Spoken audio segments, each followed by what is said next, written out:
கர்த்தருடைய பரிசுத்த நாமம் மகிமைப்படுவதாக. இதனாலும் இந்த காலங்களிலே கர்த்தர் நம்மை அவர்கள் பலப்படுத்தும்படியே நமக்கு தருகிற வார்த்தை சங்கீதம் அதனுடைய 91 அதிகாரம் அதனுடைய 1வது வசனம்.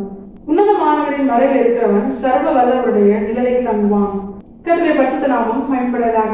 இந்த வசனத்தை கொண்டுதான் தேவன் தேவஜனங்களாக்கி நம்மை இன்று அவர்கள் பலப்படுத்துகிறார். இந்த வசனம் என்ன சொல்லுகிறது தெரியுமா? உன்னதமானவரின் மறைவில் இருக்கிறவன் சர்வ வல்லவருடைய நிழலில் தங்குவான். யார் தேவனுடைய மறைவில் இருக்கிறார்களோ அவர்கள் தான் அவருடைய நிலையில் தங்க முடியும். இந்த வசனத்திற்கு அநேக ஆவிக்குரிய அர்த்தங்கள் இருந்தாலும் இந்த நாளிலே தேவன் நம்மோடு கூட பேசி உணர்த்துகிற காரியம் என்ன தெரியுமா? அவருடைய நிலையில் தங்குகிற அனுபவம் தான் அவரோடு கூட நித்தியமாய் நாம் வாழுகிற அந்த நித்திய ஜீவனை உணர்த்துகிறது. அங்கே அவரோடு கூட நித்தியமாய் நாம் தங்க போகிறோம். அந்த அனுபவத்தை தான் ஒவ்வொரு நாளும் நாம் வாஞ்சிக்கிறோம். ரட்சிக்கப்பட்ட தேவ பிள்ளைகள் ஒவ்வொரு நாளும் கர்த்தருடைய வருகைக்காகத்தான் ஏக்கத்தோடு வாஞ்சியோடு அவர்கள் காத்திருக்கிறார்கள். அதைதான் தேவனும் எதிர்பார்க்கிறார். ஏன்னா ஆண்டவர் தம்முடையவர்களை பார்த்து அவர் சொன்ன காரியம், நான் திருடனை போல வருவேன் என்று சொல்லுகிறார். அவர் வருகிற நாளையும் அந்த நேரத்தையும் பிதா ஒருவர் தவிர குமாரனுக்கு அது தெரியாதாம். அவ்வளவு சீக்கிரட்டா ஆண்டவர் என்ன பண்ண போறாரு? அவருடைய ஏற்ற வேளையிலே தம்முடையவர்களை, தம்முடைய மனவாட்டி சபையை அவர் அழைக்க வருவார். எப்படி முதல் விசை அவர் வருவேன் என்று சொன்ன அந்த காரியம் துல்லியமாய் நிகழ்ந்ததோ அதே போல தம்முடையவர்களை அழைக்க வருவேன் என்று அவர் சொன்னாரே, அந்த காரியமும் நிச்சயமாய் நிறைவேறும். அந்த நேரத்துல ஆண்டவரோடு கூட அந்த மறுரூப சாயலால் அவரை முகமாய் தரிசிக்கிற மேலான ஆசீர்வாதத்தை பெற்றுக்கொண்டு அவரோடு கூட நித்தியமாய் நித்திய ஜீவனிலே நாம் வாழ அவர் வந்து நம்மை அழைத்து செல்கிறார். அந்த தருணத்தை நம்ம என்ன பண்ணிடக்கூடாது, மிஸ் பண்ணிடக்கூடாது. ரகசிய வருகையிலே கர்த்தரோடு கூட நாம் எடுத்துக்கொள்ளப்பட வேண்டும். அவரோடு கூட நித்தியமாய் தங்கி இருக்க, சர்வ வல்லமை உள்ள தேவனுடைய நிலையில் அவரோடு கூட தங்கி இருக்க, தஞ்சம் கொள்ள, அவருக்குள் மகிழ்ந்து களிக்கூற தேவர்களாகி நாம் நித்திய ஜீவனை வாஞ்சிக்கிறவர்களா இருக்கிறோம். இதுதான் தேவர்களாகி நம்முடைய பிரதானமான வாஞ்சையும் ஏக்கவுமாய் இருக்கிறது. தேவனோடு தங்குகிற அனுபவம் மிக மிக அவசியம். அப்படி தேவனோடு கூட தங்குபடியால் அழைக்கப்படாமல் கைவிடப்பட்ட ஜனங்கள் நித்திய ஆக்கினைக்குட்படுவார்கள். அது மிகவும் வேதனையான ஒரு சூழ்நிலை.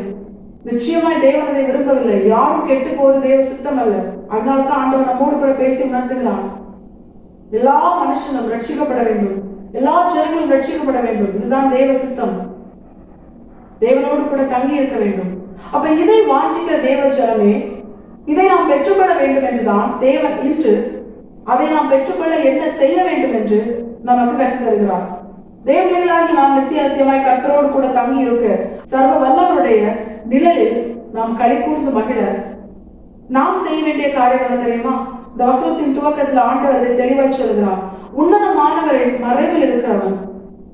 தேவர்களாகி நாம் இம்மையிலே தேவன் நமக்கு தந்த இந்த வாழ்க்கையிலே அவருடைய மறைவிலே வாழ்கிற தேவர்களாய் நாம் நம்முடைய வாழ்க்கையில் இருக்கணும். அவருடைய மறைவில் வாழ்கிற அப்படிப்பட்ட ஒரு வாழ்க்கையை இம்மையிலே வெளிப்படுத்துகிற பிள்ளைகள் தான் மறுமையிலே அவருடைய நிழலில் தங்கி களி கூற முடியும். அப்ப அவருடைய மறைவிலே நாம் வாழ்வது மிக மிக அவசியம். இந்த உலக வாழ்க்கை சும்மா மானசம் விரும்புகிற பிரகாரம் வாழ்ந்து உலக காரியங்கள், சிற்றின்பங்கள் இவைகளை அனுபவித்து மாண்டு போவதற்கு அல்ல. தேவர்களாகி நம்மை நித்தியமாய் கர்த்தரோடு கூட வாழும்படியேதான் கர்த்தர் தெரிந்து கொண்டான். அப்ப இந்த நாளிலே தேவன் நம்மிடத்தில் எதிர்பார்ப்பது, தேவர்களாகி நாம் உன்னதமானவரின் மறைவில் இருக்கிறவர்களா இருக்கணும். அது என்ன உன்னதமானவரின் மறைவில் இருக்கிற அனுபவம்னா, அவருக்குள் நாம் மறைந்திருந்தோமே ஆனால் நம்மிலே அவர் வெளிப்படுவார். எந்த ஒரு காரியத்துக்கு பின்பாகவும் நாம் மறைந்து கொண்டோமே ஆனால் நம்மை காண்கிறவர்கள் நம்மை அல்ல, எதற்கு பின்பாக நாம் மறைந்திருக்கிறோமோ அதைத்தான் முதலாவது பார்ப்பார்கள். நாம் அந்த இடத்திலே மறைக்கப்படுகிறோம், மற்றவர்களால் நம்மை பார்க்க முடியாது. இந்த அனுபவத்தை தான் கர்த்தர் எதிர்பார்க்கிறார். இந்த உலக வாழ்க்கையிலே தேவர்களாகி நாம் நம்மை மறைத்து, நம்முடைய சுயத்தை மறைத்து, நம்முடைய கிரியைகளை மறைத்து, நம்மிலே, நம்முடைய கிரியைகளிலே, நம்முடைய அனுதின வாழ்க்கையிலே கர்த்தரை வெளிப்படுத்துகிறவர்களா இருக்கணும், தேவனை மகிமைப்படுத்துகிறவர்களா இருக்கணும். நம்முடைய பேச்சு, நம்முடைய கிரியைகள், நம்முடைய பார்வை, நம்முடைய கேட்கிற காரியங்கள், கைட்டு செய்கிற கிரியைகள், போக்குவரத்து காரியங்கள், இவை எல்லாம் கர்த்தரை மற்றவர்கள் அறிந்து கொள்ளும்படியாய் கர்த்தரை வெளிப்படுத்துகிறதா இருக்கணும். இதுதான் யோவான் ஸ்நானன் தெளிவாய் சொல்கிறார், நான் எவ்வளவு வேணும் சிறுகணும், அவர் எவ்வளவு வேணும் பெருகணும் என்று. இனி என்னை காண்கிறவர்கள் என்னை அல்ல கிறிஸ்துவை பார்க்க வேண்டும். கர்த்தருடைய தாசனாகிய பவுலும் இதுதான் சொல்லுகிறார், இனி நான் அல்ல என்னிலே கிறிஸ்துவே வாழ்கிறார் என்று. நான் என்ற சுபாவம் நமக்குள்ளே அழிந்து போக வேண்டும். நம்முடைய சுய விருப்பங்கள் அது அழிந்து போக வேண்டும். நமக்குள்ளே கிறிஸ்து வெளிப்பட வேண்டும், கிறிஸ்து வாழ வேண்டும், கிறிஸ்து பெருக வேண்டும். நாம் எவ்வளவு வேணும் சிறுகி, நம்மிலே எவ்வளவு வேணும் கர்த்தர் பெருகி, மற்றவர்கள் நம்மை காணும் பொழுது அவர்கள் நமக்குள் இருக்கிற கிறிஸ்துவை, நம்மிலிருந்து வெளிப்படுகிற கிறிஸ்துவை அவர்கள் கண்டு தேவனை மகிமைப்படுத்த வேண்டும். பவுல் தன்னை குறித்து சொல்லும் பொழுது அப்படித்தான் சொல்லுகிறார், என் நிமித்தம் அவர்கள் தேவனை மகிமைப்படுத்தினார்கள் என்று.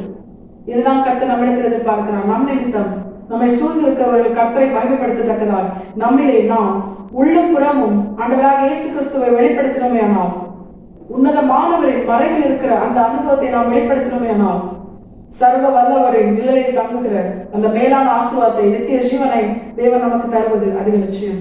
தேவர்களாகி நாம் இதை உணர்ந்து ஏதோ வெளித்தோற்றத்துக்கு மட்டும் கிறிஸ்துவை வெளிப்படுத்துகிறவர்களே அல்ல, அது மாய்மாலமான ஒரு வாழ்க்கை. அப்படிப்பட்டவர்கள் நிச்சயமா நித்திய ஜீவனை சுதந்திரிக்க முடியாது. ஏன்னா கர்த்தர் முகத்தை அல்ல, அவர் இருதயத்தை பார்க்கிறவர். அப்படிப்பட்டவர்கள் மாயக்காரராய் தேவன் அவர்களை தன்னை விட்டு அப்புறப்படுத்துகிற அப்படிப்பட்ட ஒரு பொல்லாத நிலைக்கு அவர்கள் தள்ளப்படுவார்கள். தேவர்களாக நம்மிடத்தில் எதிர்பார்ப்பது உள்ளும் புறமும் கிறிஸ்துவின் சாயலை வெளிப்படுத்தி காண்கிறவர்கள், நம்மை பார்க்கிறவர்கள் நம்மை அல்ல, நமக்குள்ளிருந்து வெளிப்படுகிற கிறிஸ்துவை கண்டு அவர்களும் ரட்சிப்பின் அனுபவத்தை அறிந்து கொண்டு கர்த்தர் பட்சமாய் அவர்கள் சேரவும், நம் நிமித்தம் அவர்கள் கர்த்தரை மகிமைப்படுத்தவும் தேவர்களாகி நாம் உள்ளும் புறமும் கிறிஸ்துவை வெளிப்படுத்த நாம் நம்மை முழுமையாய் கர்த்தரை பாதத்தில் அர்ப்பணிப்போம். நிச்சயமா நம்முடைய தேவன் நமக்கு தந்த வாக்குத்தத்தின் பிரகாரமே அவருடைய நிழலில் தங்குகிற அந்த மேலான அனுபவத்தை, பரலோக ராஜ்யத்தை, நித்திய ஜீவனை நமக்கு சுதந்திரமாய் தந்து அவர் வந்து நம்மை அழைத்து சென்று அவரோடு கூட நித்தியமாய் நித்திய ஜீவனை களிகூர்ந்து மகிழ செய்வது அதிக நிச்சயம். தேவர்களாக நாம் இந்த வசனத்துக்கு கீழ்ப்படிந்து வாழ நாம் நம்மை முழுமையாக கர்த்தரை பாதத்தில் அர்ப்பணிப்போம். கர்த்தாவே இந்த வசனத்தை கேட்கிற அனைவரையும் ஆசீர்வதித்து வழி நடத்துவாராக. கர்த்தரை பரிசுத்த நாம் மட்டுமே மகிமைப்படுவதாக. மரணாதா இயேசு வருகிறார், ஆயத்தமாவும் பிறை ஆயத்தப்படுத்துவோம். ஆமென். பலன் ஒன்றுமில்லை என்று நான் அறிவேன், அவர் பலனின்